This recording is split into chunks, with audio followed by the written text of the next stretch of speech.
Clock hour. Marie, good morning.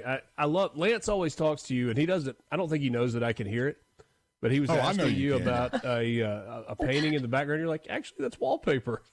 I just leaned back in my chair and I laughed and I laughed and I laughed. I was like, that was fantastic. Yeah, she didn't tell you that she has her welding certificate right over to her right. Oh, that's good. That's good. Good morning to you. Good morning, Richard. It's good to be with you today.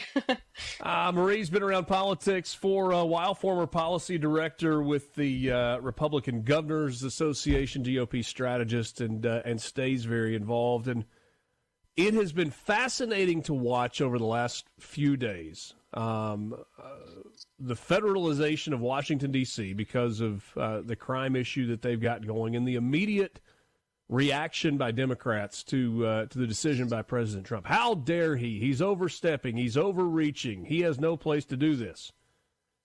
And it's like unwittingly they decided that it was okay to say that violent crime was okay while the murder rate was going up. And now a few of them seem to be realizing their mistake and can't really figure out how to get out of what they've said. The Democrats can't find their positioning on this issue. It's a hard one for them because the president's right. DC has been a place that has been not safe. I go there, as you well know, almost once a week. And, there has been significant crime during COVID, past COVID. And the president is focused on making the nation's capital as safe as it could be. The Democrats don't like this. The mayor there does not like this. But they can't quite decide how to position themselves because they know that being against crime is very unpopular. They have showed that, or being against handling crime is unpopular. They continue to be on the wrong side of this issue. We saw the president take care of issues in California earlier in the summer by sending the National Guard in, and then he was able to stabilize. And the Democrats just aren't sure how to handle this power that the president has. Well, and that was the interesting thing about the California. There was so much pushback, starting with Governor Newsom and going down to Mayor Karen Bass in Los Angeles. But it's funny, the riots and the violence in L.A. seemed to stop within just a few days of the National Guard coming in and stabilizing the situation. There was nobody that gave him credit. It was like, see, now he's pulling the National Guard out. We didn't have to have that.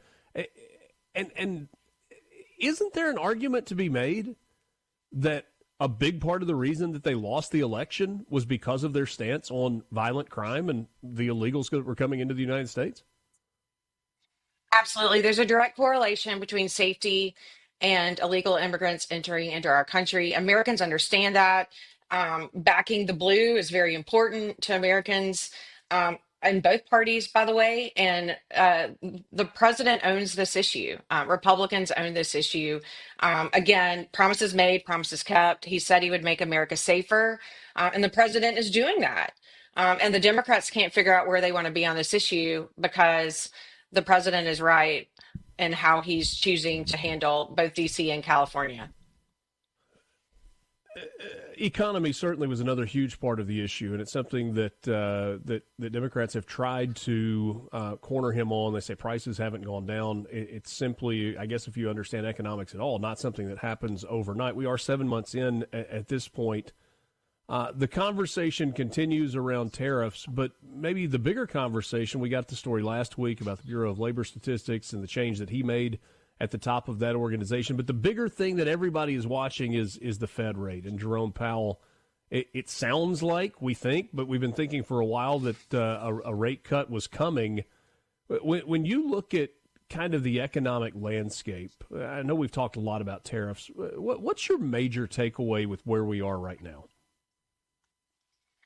Most economists aren't quite sure how they want to handle this new economic reality under President Trump. He is handling things his way. We've talked about tariffs on your show, about why the president is doing this to reset the trade balance with the United States with the rest of the world. And naysayers want to say that the economy is softening, that the labor market is softening, but we're not really seeing that. Some people say it'll come out later in the data, but I think the president is bullish about his posture and where he is. We're making money off the tariffs, particularly off of countries that aren't our allies like China. And so I think the president is emboldened in his posture on how he's going to continue to handle tariffs. You have Secretary Bessent yesterday announced that he would look to reduce the rate by 0.5%. He's also interviewing people to replace Jerome Powell. And so I think you'll see kind of a new leadership and a new framework as the president's able to put someone in place there that he appointed. You mentioned China, and that seems to be the one country that I don't want to say kid gloves. That's not the right way. We know how serious the relationship is with China, but the executive order came down. They're going to pause what could have been massive tariffs for another 90 days as the United States and China continue to work.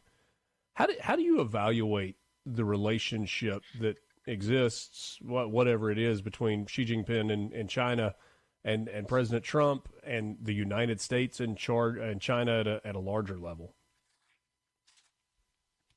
Look, I think China is obviously important to a number of businesses as far as it relates to supply chains, as well as other markets. What the president is trying to do is bring more business, more foreign direct investment into the United States, and also reset that balance. I think in a situation with China, they have had conversations, but it is not to a point where the president feels like he can make a deal. They are delaying, ratcheting up some of these tariffs for certain countries. If he feels like they're having progress and they're having conversations, we saw that on the first and the second. But for now, I think with China, it is in a negotiation. In the meantime, the U.S. is recouping some of that revenue from China in tariffs, and I think that is not nothing, right, Richard? That's a lot of money. So I think the president is Yeah. comfortable in his current positioning.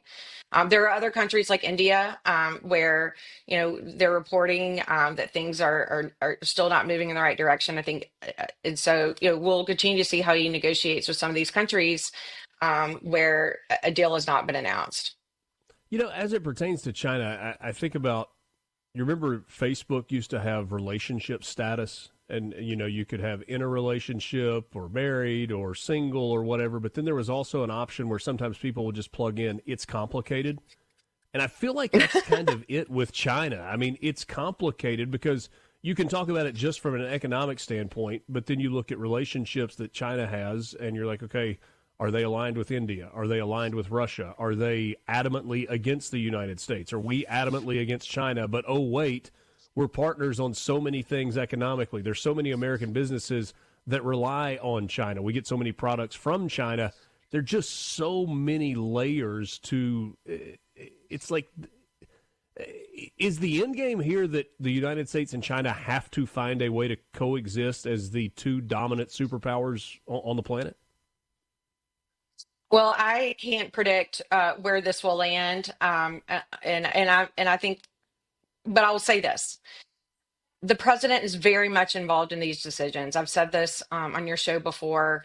He has great advisors around him and who are negotiating deals, both on the economic side and on the national security side, which you just noted is critically important to a lot of these deals.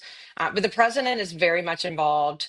And unlike the last presidency, there are not things happening that impact America's security, both national and economic security, without the president's involvement in negotiation. So I don't know where this will head, but I know President Trump personally will be involved.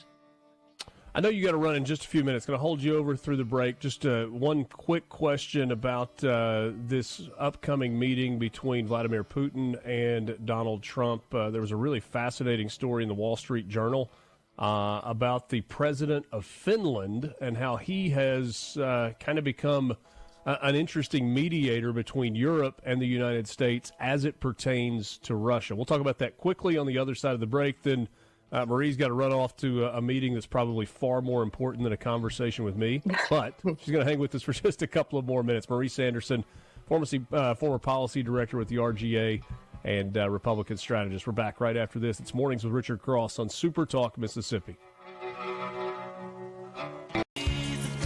Mornings with Richard Cross, SuperTalk, Mississippi. Marie Sanderson is my guest for just a couple of more minutes, and I wanted to get your take on this meeting coming up with Vladimir Putin and Donald Trump. There was some talk as to whether or not Zelensky was going to be included in this. That does not appear to be the case. He's not going to be there for this talk.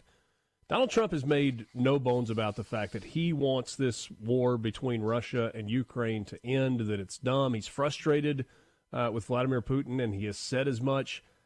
What's the tenor of this meeting going to be? I think the president is going to go into the meeting seeking for a ceasefire. That has been reported.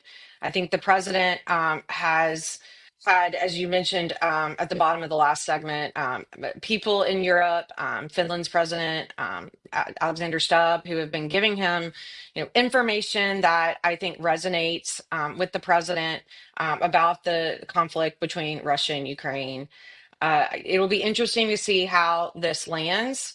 But I think the president is showing, tremendous leadership on the global stage, trying to solve this global conflict. And there are others, as you mentioned, such as Finland's president, who have been confidants, as reported to the president, given their report from the golf course to the fact that the president is a staunch conservative, worked his way up through really important global organizations in Finland, and is now a trusted partner, as reported to President Trump. President of Finland went to school at Furman in South Carolina. Had a relationship with Lindsey Graham at a meeting. They bonded over being from South Carolina, and Lindsey Graham said, hey, let's call up President Trump. And then he found out that he was a golfer. He actually went to Furman on a golf scholarship. Trump invited him to come play golf, and it sounds like they hit it off, and he has become this bridge between the European nations who are wary of President Trump, but I think a little scared of him also. And he just seems to be this no-nonsense guy who just says whatever is on his mind, and has kind of been the go-between with the two. It's I don't even know what the word is. It's not the person that you would pick to be like the middleman in the negotiations between Russia and the United States to represent Europe's interests, but it's almost like he's been the right guy at the right time. It certainly appears that way. The president is very good about finding people he trusts to get their opinions. It has been, reported that, the president's unafraid to pick up the phone and call and get advice from various stakeholders or opinion leaders on issues as he, factors in his head what his position will be. Certainly, he has a lot of advisors around him. But I think that relationship has become extremely important to the president. And that relationship has been growing for a while. I remember seeing public reports that Finland and the U.S. were golfing together way before he became the center of trying to negotiate things between the United States and Ukraine and Russia. And last thing for you on this, has President Trump made the right strategic moves in dealing with Russia? Because it has not been just full on the hammer. It's been kind of incremental steps, and has tried to pacify is not the right word, but maybe engage Europe and being willing to sell our weapons to them. Maybe we're not going to pay for it in Ukraine, in the war anymore. Has this been the right way to kind of slow play this negotiation? I trust the president and where he is at a given moment. The president has a lot of information that we'll never see. His way of negotiating has proven successful time and time again. So I can't comment on the approach, but I certainly, in my belief, believe that he has gotten to know both sides, and he is moving to the meeting today, being very well informed.